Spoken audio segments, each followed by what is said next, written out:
Fala pessoal, tudo bem? Estamos aqui para gravar essa aula sobre a associação entre o mal agudo, entre a alfatina 3 e o mal agudo da montanha. Essa apresentação eu estou trazendo para vocês muito mais informação sobre o artigo que eu postei. Estou trazendo para vocês aqui um pouco do que eu mostrei na minha qualificação no mestrado. Como eu já disse para vocês, esse artigo ele é fruto da minha qualificação no mestrado, da minha dissertação.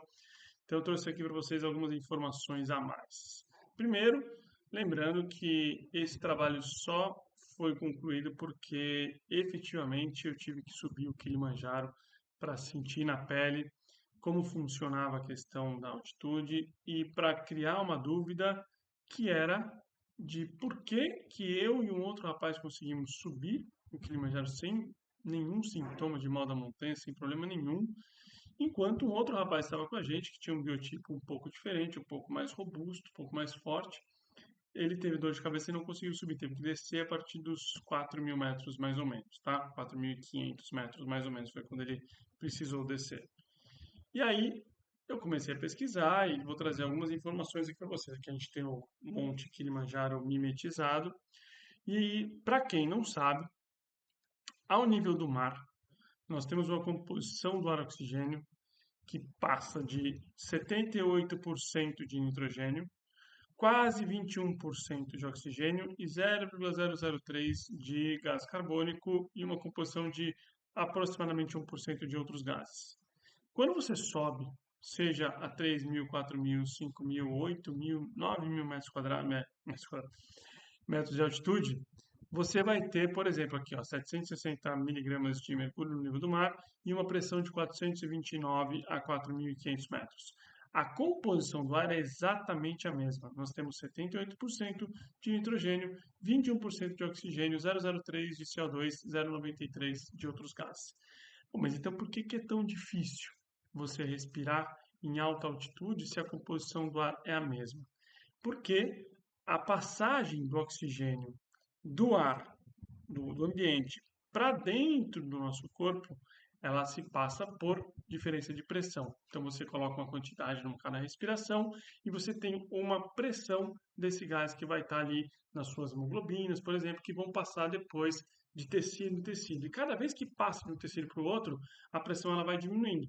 Então, se quando você recebe esse ar, você já tem ele com uma menor pressão, menor é a quantidade de oxigênio que você vai conseguir efetivamente extrair do ar. Então, é por isso que você tem essa diferença. Então, por exemplo, aqui, efetivamente, nós temos 21% de oxigênio a nível do mar. A 4.500, efetivamente aquilo que vai conseguir ser extraído será em torno de 12%. No ponto mais alto do Kilimanjaro, que chega ali a 6.000 mais ou menos, tem aqui ó, 9,9% de oxigênio. Então você sai de uma realidade de 20%, 21%, uma realidade de 10% de oxigênio efetivo que você vai conseguir utilizar para a produção de energia. Então, se você for pensar numa questão de aclimatização, que nós não tivemos, porque nós ficamos ali, quer dizer, no Kilimanjaro eu tive, porque eu fiquei ali 5 dias, mas no estudo nós ficamos apenas 4 horas dentro da câmara normobárica, simulando a 4.500, ali não houve um período de aclimatização, tá? Então, um período agudo, na verdade, existiu o processo inicial, que é o que a gente queria entender. Se nesse processo inicial da climatização, os genótipos da alfa-glicerina 3 teriam influência. E você vê que em até 100 minutos, várias respostas metabólicas ocorrem. Você tem aumento de frequência cardíaca, aumento de ventilação, aumento de uma resposta ventilatória de CO2. Aí, aos poucos, você vai ter aumento de hemoglobina, aumento de capacidade de densidade capilar, e isso vai gerar uma resposta crônica, que é uma adaptação para quem vai viver em altitude. Tá?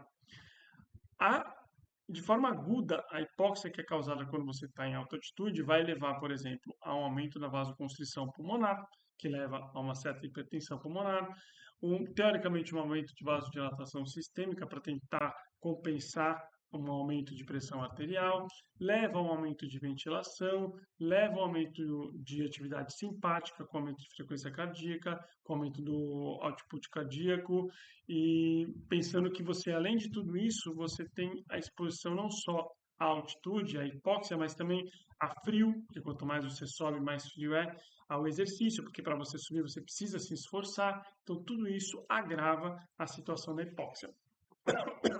Porém, no nosso estudo, nós não vimos nada disso, nem na participação do frio e nem do exercício, porque as pessoas ficaram simplesmente sentadas durante 4 horas dentro da câmara. Então, isso, na verdade, amplifica o resultado do nosso trabalho, porque se você não tem o exercício para levar a diminuição ainda mais da saturação periférica, da utilização maior de glicogênio, por exemplo, você tem um fator de estresse a menos. Se você não tem o frio, que vai levar também uma questão compensatória de termorregulação, você também não tem esse estresse. Ou seja, o que nós vimos foi 4 horas, pessoas paradas ali dentro, se elas tivessem alguma diferença, se isso estaria relacionado simplesmente com o fato de ter um genótipo diferente para alfa-actina 3. Então, começamos tentando entender os sintomas do mal agudo da montanha. Essa foto aqui é uma foto real de lá, tá? Que eu que fiz enquanto eu estive lá. Esse aqui é uma outra parte do monte, não é o Monte Kibo. O Monte Kilimanjaro ele tem dois pontos de cume, que tem o Malwenzi e o Kibo. Esse aqui é o Monte Malwenzi, tá? Então, nós temos praticamente 4 grandes sintomas do mal agudo da montanha. Dor de cabeça, que é a principal. Sem dor de cabeça, você não tem diagnóstico de mal da montanha. Porém, só o dor de cabeça não te leva ao diagnóstico. Você tem que ter pelo menos 2 desses sintomas. Então, dor de cabeça com fadiga, com fraqueza, ou com sintomas gastrointestinais, seja diarreia, seja vômito, ou com tontura, você tem ali, então, o diagnóstico do mal agudo da montanha. Quando começamos a estudar, nós fomos ver então quais seriam os fatores de risco associados com o mal agudo da montanha. E nós vimos claramente que um dos fatores de risco mais associados ao mal agudo da montanha era obesidade. O fato da pessoa ter um maior índice de massa corporal levava ele a ter um fator de risco como o mal da montanha. Então, um índice de massa corporal acima de 25 quilos por metro quadrado, você teria uma resposta hiperventilatória que levaria a uma dessaturação de oxigênio e a perda da diminuição da saturação arterial de oxigênio. E nós vimos que existe uma relação entre as pessoas, obviamente, que são obesas, terem maior índice de massa corporal do que aquelas que são magras, mas que isso está relacionado com um percentual de tipos de fibra. As pessoas que são obesas, teoricamente, têm menor percentual de fibra do tipo 1 e maior percentual de fibra do tipo 2X. Aqui aparece como 2B porque é um artigo antigo de 2001, tá? E aí nós vemos então que talvez exista uma questão genética associada e que a alfa-actina 3 poderia nos ajudar a explicar. Era teoricamente um tiro no escuro, que nós estamos falando aqui de 2015, onde ainda os estudos relacionados a isso eram muito escassos e nós tínhamos apenas uma hipótese. A alfa-actina 3, como vocês bem sabem, ela funciona como um elo de ligação entre o filamento de actina e a linha Z do sarcômero e ela tem uma associação com o esporte, seja ele de potência, seja ele de endurance. O que ficou claro para nós de estudar a alfa-actina 3 foi que tem esse estudo aqui muito interessante mostrando que as pessoas que são RR ou homogêneas para a produção de alfa-actina 3, elas têm maior quantidade de fibra do tipo 2X do que as pessoas que chamam de XX, que não produzem alfa-actina 3. Então, se nós pegarmos a questão hipotética de que o aumento do MC, que estaria relacionado com a quantidade, a distribuição de fibras musculares, tem relação direta com a obesidade e com o mal da montanha, por que não testar a alfa-actina 3? Essa foi a nossa hipótese, porque as pessoas que produzem alfa-actina 3, principalmente a RR, são aquelas que têm, teoricamente, um fenótipo de maior quantidade, maior percentual de fibras do tipo 2. Então, o objetivo do trabalho era identificar se as pessoas com um alfa-actina 3 têm, já que o mal agudo da montanha está associado com a obesidade. E a obesidade está associada com a maior quantidade de fibra do tipo 2X e a fibra do tipo 2X está associada com uma questão genética. Será que tem relação esse fator genético com o mal agudo da montanha? Esse era o objetivo do trabalho. Para isso, nós pegamos 60 voluntários de ambos os sexos, fizemos uma primeira coleta bucal para verificar a questão genética e verificamos o genótipo da alfa-actina 3. Separamos as pessoas depois em 24, que era aquilo que nosso trabalho servia. Acabamos perdendo um voluntário, porque a glicemia de jejum dele era muito elevada. Então, nós tínhamos 7 pessoas RR, 8 pessoas RX e 8 pessoas XX. E aqui está a distribuição dos nossos grupos. Nós vemos que somos grupos homogêneos, não tem diferença entre os grupos, seja para idade, para peso, para altura ou principalmente para IMC, mesmo vendo que o IMC do pessoal XX é em torno de 23,9 na média, e nós tínhamos aí o pessoal com R para 24,5, 25,5, tá? Mas não é estatisticamente diferente. Essa é a câmara normobárica que nossos voluntários ficaram. Então a gente abre essa porta, lá atrás tem umas bombas que a gente deixava ligada, porque ela ia extraindo oxigênio até chegar na quantidade que a gente precisava ali dentro para mimetizar como se estivesse em torno de 10,9, o percentual de oxigênio lá dentro fosse em torno de 10,9 e não mais de 21. E nós tínhamos um painel lá dentro que controlava isso para saber se a altitude estava correta a 4.500. E é ali que as pessoas ficavam sentadas e a gente fazia todos os nossos testes, tá? Então aqui estão os aparelhos certinhos. Nós pegamos a glicose e lactato através desse lactímetro da Roche, saturação parcial de oxigênio, periférica de oxigênio, desculpa, através de um oxímetro de dedo junto com a frequência cardíaca. Esse é o questionário do Lake Louise, onde ele fala de dor de cabeça, sintomas gastrointestinais, fadiga e fraqueza e tontura. Ele também tem uma análise sobre o sono, mas obviamente, como as pessoas não dormiram dentro da câmara, nós não levamos em consideração. E nós temos artigos que mostram, inclusive, que talvez o sono, a dificuldade de dormir, não esteja relacionada com o mal da montanha. Tá? Desenho experimental do trabalho. Antes de entrar na câmara, nós fizemos análise de Lake Louise, frequência cardíaca, glicose, lactato e saturação periférica de oxigênio. A cada hora, então eles ficaram 4 horas lá dentro, a cada hora nós refizemos todos esses testes. Então, Lake Louise, frequência cardíaca, glicose, lactato e saturação periférica de oxigênio. Nós não fizemos só isso, tá? Nós fizemos também um controle de humor e um controle de tempo de reação, mas isso eu não vou mostrar para vocês ainda porque está num outro trabalho, um terceiro artigo que nós estamos finalizando a escrita para também tentar publicar, ok? Resultados desse trabalho, olha só que interessante. Frequência cardíaca, ela se altera a partir da terceira hora. Então, ela sobe, a partir do momento que você entra, ela já tem uma subida, mas ela realmente tem um aumento significativo a partir da terceira hora, terceira e quarta. Já a saturação periférica de oxigênio, assim que entrou na câmara, caiu de uma média de 96 para uma média de 85. Se vocês lembrarem, na época do Covid, por exemplo, vocês sabem que 85 já é uma saturação bem baixa, tá? Então ele foi se mantendo aqui de 85, 86, depois subiu um pouquinho para 88. Aí o que acontece se por acaso você tivesse uma pessoa baixando aqui de 80 para 79? A gente tiraria da câmara. É simples. Abriu a porta da câmara, o oxigênio ali é normal, demoraria talvez alguns minutos para ela se recuperar, mas não teria maiores problemas, ok? E nós vemos o score do Lake Louise que vai aumentando aos pouquinhos, a partir também da terceira hora, que aí tem a relação direta com a frequência cardíaca, por exemplo, ok? Nós temos aqui agora, através da separação dos genótipos, seja a glicose, lactato, frequência cardíaca, saturação periférica de oxigênio. E nós vemos que não tem diferença de lactato, frequência cardíaca, saturação de oxigênio para nenhum dos genótipos, a não ser para a glicose. A glicose, na quarta hora, para os grupos RX e RR, é menor do que o grupo XX. Guarda essa informação que isso vai ser importante no final. Mais do que isso, olha só que interessante. Nós tivemos três casos aqui de positividade do Lake Louise, ou seja, a pessoa que teve dor de cabeça e um outro sintoma.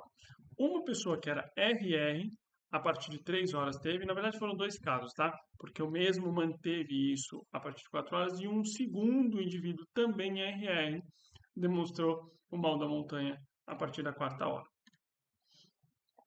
Olha que interessante.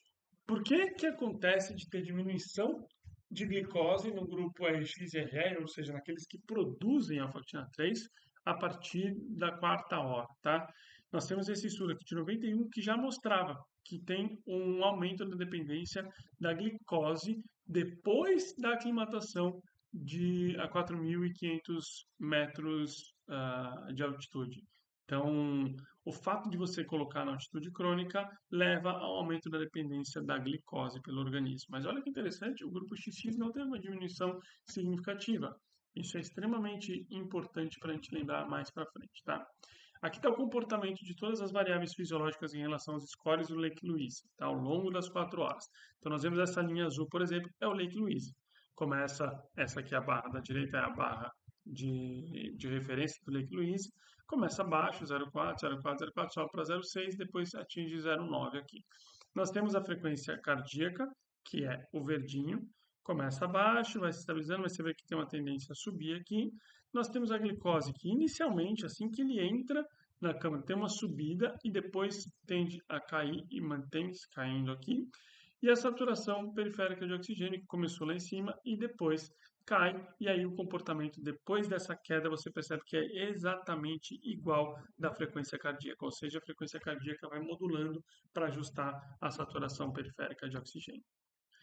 E aí nós encontramos que existe uma relação, esse trabalho aqui é uma associação, esse é o teste estatístico de GE, para verificar uma associação entre o resultado do Lake Louise, tá, com as diferentes variáveis que nós encontramos. Como nós vimos que tinha diferença para a glicose na quarta hora e que existia uma influência sobre o mal da montanha a partir da terceira hora, nós incluímos os resultados de 3 e 4 horas de glicose para verificar se tinha alguma referência. E nós não encontramos. Encontramos que tinha relação de alfa-actina 3 com saturação periférica de oxigênio. E, olha que interessante esse trabalho de 2010 de Carmen. Eles viram que as pessoas que tiveram mal da montanha foram aquelas que tiveram menor saturação de oxigênio durante o período de aclimatação, de 3.500 até 5.500 metros. Se nós formos lembrar, aqueles que tiveram menor saturação estão relacionados com o maior consumo de glicose. E as pessoas que tiveram maior consumo de glicose foram aquelas que produzem a factina 3, RX e RR. E aqui nós encontramos, então, que existe uma associação com essa diminuição da saturação periférica de oxigênio com as pessoas que são RR e RX. Ou seja, possuir pelo menos um alelo R aumenta a chance de você desenvolver o mal da montanha, porque toda essa análise está associada com o score do mal da montanha. Então, obviamente a explicação disso é a baixa da saturação de oxigênio. E essa baixa da saturação de oxigênio está relacionado com o aumento da dependência da glicose. Então, se a gente for analisar, por exemplo, as pessoas que são montanhistas, o grupo controle, no controle geral de todas as pessoas analisadas, geralmente você tem uma análise aqui, um raporto aqui, uma relação de 64% de alelos R contra 36% de alelos X. Em montanhistas, atletas de montanha, essa relação vai para 50%, ou seja, 50% de pessoas com um alelo X. E é óbvio a gente pensar nisso agora, sabendo que existe um fator protetivo, digamos assim, as pessoas que produzem a factina 3 consomem mais glicose, isso leva a uma diminuição da saturação de oxigênio, ou o caso inverso, diminui a saturação de oxigênio, isso leva ao aumento do consumo de glicose, aumenta a chance de desenvolvimento da montanha, diminui a chance de se tornar um atleta de um esporte que tem como pré-requisito a altitude. Tá? Os nossos dois atletas tínhamos aqui um MC de 21 para um deles e de 24,8 para o outro, ou seja, não era o MC que estava relacionado. Então não é que eles eram acima do peso, que eles tinham um MC muito alto. Então o MC caiu por terra no nosso trabalho e o que nós encontramos é que os dois voluntários sim eram RR. Tá? E aí volta ao caso. Essa resposta hiperventilatória para um aumento da saturação de oxigênio talvez não esteja relacionado com o IMC, e sim com uma questão genética e até mesmo com distúrbios do sono. Porém, eles não dormiram lá dentro.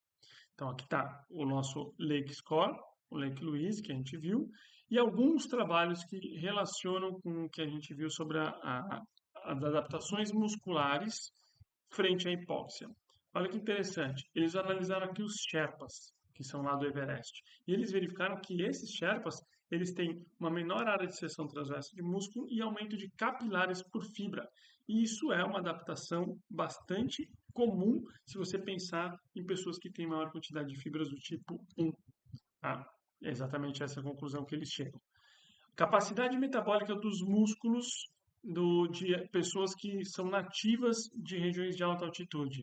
Você percebe que os quechuas, que também são relacionados daquela parte de altas montanhas, eles têm uma alta capacidade, seja para fibra do tipo 1 quanto para fibra do tipo 2A. E tem menor quantidade de fibra do tipo 2B ou 2X, no caso. Lembrando que é um trabalho de 92, 93.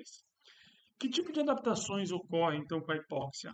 Diminuição de densidade mitocondrial, e olha só que interessante, se existe isso, trabalho crônico, uma diminuição da densidade mitocondrial com manutenção de capilarização, ou seja, menos mitocôndria, mesma quantidade de capitalização, você aumenta a quantidade de oxigênio por mitocôndria, faz com que você consiga melhorar a produção energética. Se você tem maior quantidade de fibra do tipo 2X e diminui a densidade mitocondrial, você está diminuindo ainda mais a capacidade oxidativa do seu corpo, porque você já tem menor densidade mitocondrial.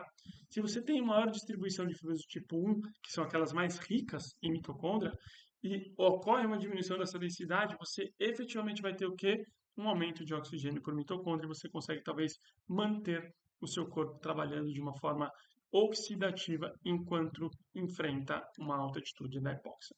Então, como conclusão do nosso trabalho, a gente viu que já que o mal da montanha está associado com a obesidade, e a obesidade está associado com maior quantidade de fibra do tipo 2X, e esse tipo de fibra 2X está associado com a genética, sim, nós podemos dizer que a genética está associada com o mal da montanha, mas principalmente para quem tem o alelo R do mal da montanha.